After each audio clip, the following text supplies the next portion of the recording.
नमस्कार दोस्तों, ये डिक्टेशन 120 शब्द प्रति मिनट की रहेगी। उच्च गति अभ्यास खंड 3rd से डिक्टेशन है। ठीक है, इसमें प्रतिलेखन संख्या 5, 6 और 7 रहेगा।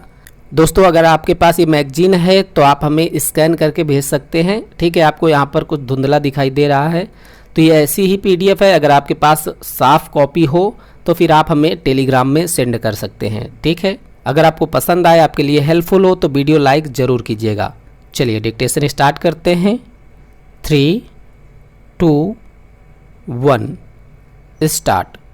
महोदय, महात्मा गांधी से एक बार पूछा गया था कि क्यों वे भारत में भी ब्रिटेन की तरह का विकास चाहते हैं, तो उन्होंने नकारात्मक जवाब देते हुए कहा था कि जब एक इतने छोटे से देश को एक खास तरह की जीवन शैली प्राप्त करने के लिए दुनिया के इतने बड़े हिस्से को उपनिवेश बनाना पड़ा, तो भारत जैसे बड़े देश को तो न जाने कितने बड़े उपनिवेश की आवश्यकता होगी।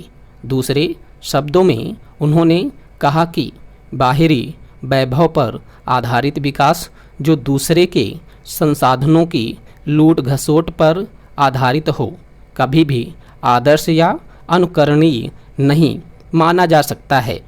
एक अन्य स्थान पर महात्मा गांधी ने कहा कि प्रकृति के पास जब लोगों की आवश्यकताओं की पूर्ति के लिए तो पर्याप्त साधन हैं, पर अपेक्षाकृत कहीं हम लोगों के भी लालच को पूरा करने के लिए उसके पास पर्याप्त साधन नहीं है।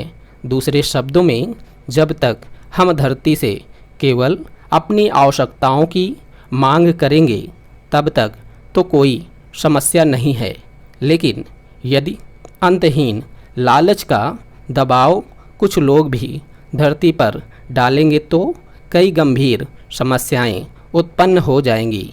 अतः पर्यावरण संरक्षण या टिकाऊ विकास जैसे शब्दों को प्रयोग किए बिना ही महात्मा गांधी की सोच इस बारे में बहुत स्पष्ट थी कि वैभवों और भोग विलास की जिंदगी किसी न किसी स्तर पर विषमता फैलाने, दूसरों के हक व संसाधन छीनने पर आधारित है, तथा जब तक यह भोगवादी सोच और उससे जुड़ी विषमता पनप रही है, बढ़ रही है, तब तक प्रकृति सुरक्षित नहीं है। आज जब पर्यावरण की सुरक्षा तो क्या केवल इससे संबंधित बातचीत और बैठकों पर करोड़ों डॉलर खर्च किए जा रहे हैं, यह प्रमुख सवाल अभी तक दुनिया के सामने खड़ा है कि शीर्ष के लोगों द्वारा अपने भोग विलास के जीवन और उससे जुड़ी हुई विषमता से चिपके रहने पर पर्यावरण के नाम मचाया जा रहा इतना अधिक शोर कितना सार्थक है। स्वीडन की सरकार ने हाल ही में एक अध्ययन करवाया था जिसका उद्देश्य यह पता लगाना था कि स्वीडन में जो जीवन स्तर प्रचलित है वह विश्व के कितने लोगों को उपलब्ध हो सकता है। इस अध्ययन से यह उत्तर मिला है कि 10 या 12% लोग ही ऊंचे जीवन स्तर पर रह सकते हैं। प्रश्न है कि बाकी लोग कहाँ जाएंगे? क्या विश्व के संसाधनों का उपयोग होता रहेगा? महोदय, पर्यावरण पर बहुत अधिक बातचीत होने के पिछले 2-3 दशकों का कड़वा सच यह है कि इस दौरान विषमता कम होने के स्थान पर बढ़ रही है। संयुक्त राष्ट्र संघ के आंकड़े स्पष्ट रूप से कहते हैं कि पिछले 3 दशकों में आर्थिक विषमता विश्व स्तर पर दुगनी हो गई है। सबसे धनी 20% लोगों की आय सबसे निर्धन 20% लोगों से 150 गुना अधिक है। विश्व के 77% लोग विकासशील देशों में रहते हैं, पर उनके पास विश्व की कुल आय का मात्र 15% हिस्सा है। दूसरे शब्दों में, विकसित या धनी देशों में मात्र 23% लोग रहते हैं, पर उनके पास विश्व की कुल आय का 85% हिस्सा है। यह तो रही अंतर्राष्ट्रीय स्तर पर विषमता की बात, इसके अतिरिक्त राष्ट्रीय स्तर पर भी अनेक देशों में बहुत अधिक आर्थिक विषमताएं हैं। निर्धन देशों में भी ऐसी स्थिति काफ़ी सामान्य है कि ऊपर के 20% लोगों के हाथ में राष्ट्र की 60% आय होती है। दूसरी ओर ऐसे लोगों की संख्या आज भी बहुत अधिक है जो सबसे बुनियादी आवश्यकताओं से वंचित हैं और घोर निर्धनता में रहने को विवश हैं। न्याय की मांग है कि भविष्य में सबसे अधिक ध्यान उनकी आवश्यकताओं को पूरा करने पर दिया जाए। इसके लिए ज़रूरी है कि ऊपरी सिरे पर उपभोक्तावाद का जोर कम हो। आज धरती और वायुमंडल इस स्थिति में नहीं है कि अनियंत्रित आर्थिक बढ़ोतरी व औद्योगिक बढ़ोतरी हो। प्रकृति के साथ अन्याय किए बिना लोगों की आवश्यकताएं पूरी करनी है, तो इसके लिए यह बहुत ज़रूरी है कि ऊपरी सिरे पर लालच और भोग विलास का जोर कम किया जाए।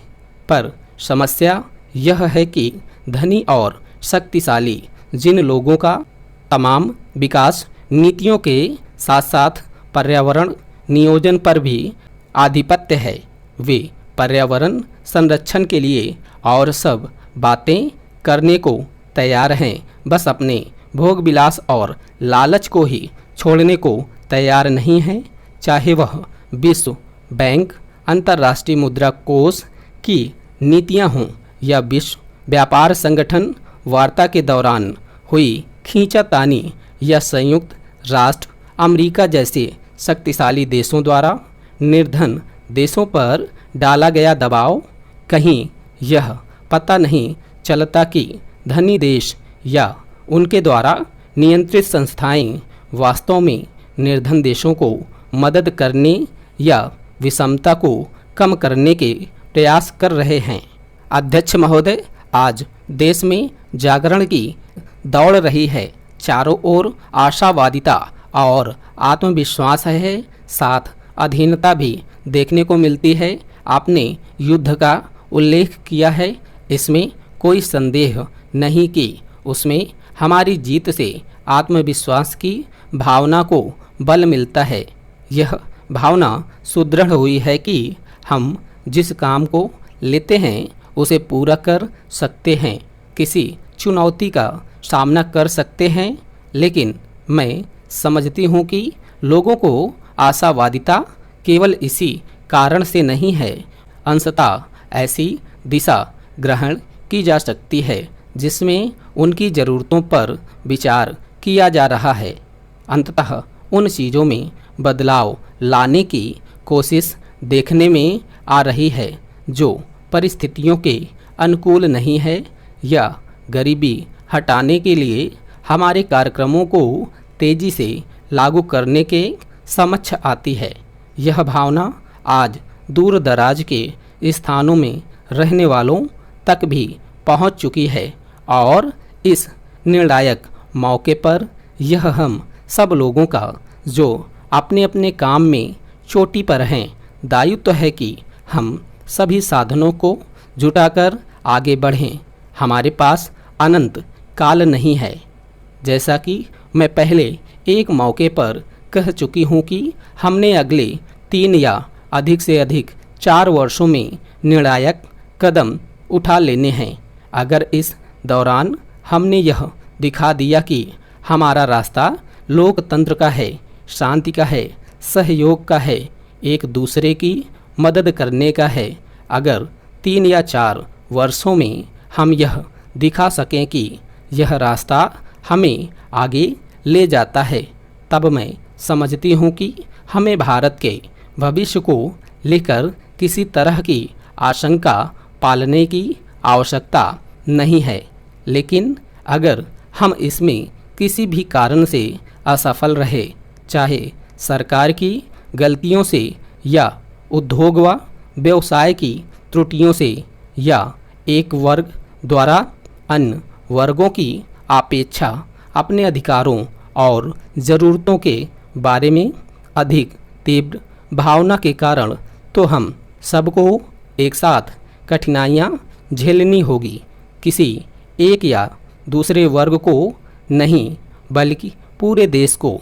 इस प्रकार हम एक महत्वपूर्ण मोड़ पर खड़े हैं और समय आ गया है कि हम उस सब पर नए सिरे से विचार करें। मैं यह नहीं कह रही कि हमें सभी चीज़ें झाड़ पोंछ कर अलग कर देनी चाहिए। स्टॉप। दोस्तों, डिक्टेशन लिखने के बाद रीड ज़रूर करें